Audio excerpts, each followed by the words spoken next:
Dear student, आज हम लोग क्लास 12 के लिए चैप्टर 15 जैव विविधता एवं संरक्षण पर एक टॉपिक है आपका द्रुत परीक्षण।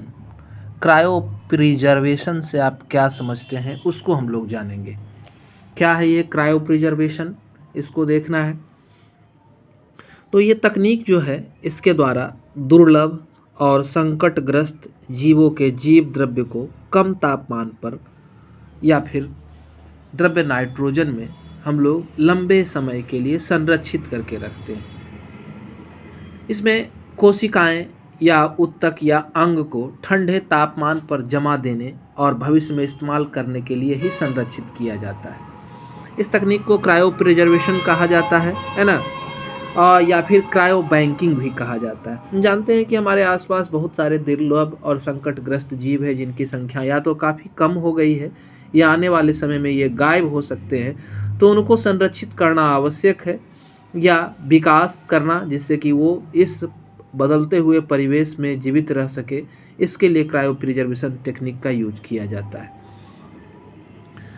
इसका इस्तेमाल की अगर बात करें तो ये कई तरह से यूज कर सकते हैं। जैसे प्रजनन क्षमता अगर जीवों की बढ़ानी है ना, वो गायब हो रहे हैं तो उनकी प्रजनन क्षमता बढ़ानी है, या अंडे या शुक्राणु या भ्रूण को लंबे समय तक सुरक्षित रखें जब तक कि हमें उसके शुक्राणु मिल न जाए, अंडाणु मिल न जाए, न बनाया वातावरण अनुकूल न हो जाए। इन सारे कंडीशन के लिए उसको सुरक्षित रखना होता है, या कहीं से कैरी करके लाना है ना, एक कंट्री से दूसरे कंट्री ले जाना है, तो उस सब कंडीशन में भी हम इसको इस तरह से संरक्षित कर सकते हैं।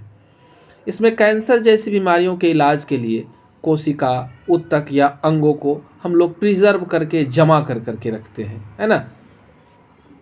जमा देने का तात्पर्य क्या है कि अगर इस क्रायो प्रिजर्वेशन टेक्निक का यूज करते हैं तो उसमें समसूत्री विभाजन जैसी प्रक्रियाएं और रुक जाती है। और सूत्री विभाजन है ना, या आनुवांशिक बदलाव कोई होने वाला है तो वो भी क्या हो जाता है, रुक जाता है। इसी के लिए इसका इस्तेमाल किया जाता है। अतिरिक्त भ्रूण को भी हम जमा करके बाद में दूसरे बच्चे बना सकते हैं, है ना, या बनाने के लिए इस्तेमाल कर सकते हैं।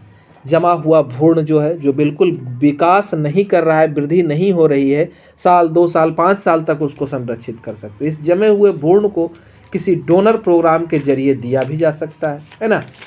अब क्रायो प्रिजर्वेशन टेक्निक में जनरली होता क्या है, तो जनरली -80 डिग्री सेंटीग्रेड पर शुष्क बर्फ में इसको रखा जाता है ना, या फिर -196 डिग्री सेंटीग्रेड पर तरल नाइट्रोजन में, लिक्विड नाइट्रोजन में इसको रखा जाता है ना। इस तापमान पर होता क्या है, -80 डिग्री बर्फ में या फिर -196 डिग्री तरल नाइट्रोजन में जैविक गतिविधि जो है रुक जाती है। यानी मेटाबॉलिक एक्टिविटी जितनी सारी है वो रुक जाती है। जो जीव जिस रूप में है उसी रूप में लंबे समय तक बना रह सकता है। क्रायो प्रिजर्वेशन में कोशिकाओं को नुकसान होने से बचाने के लिए कुछ केमिकल भी डालते हैं, है ना, जिसे क्रायो प्रोटेक्टिव एजेंट के नाम से हम लोग जानते हैं। यह तकनीक जो है बायोस्थानीय संरक्षण का एक उदाहरण भी कह सकते हैं, है ना। तो इस तरह से आपका क्रायो प्रिजर्वेशन कंप्लीट हुआ। धन्यवाद। चैनल को सब्सक्राइब करें, हमारे चैनल से जुड़े रहें।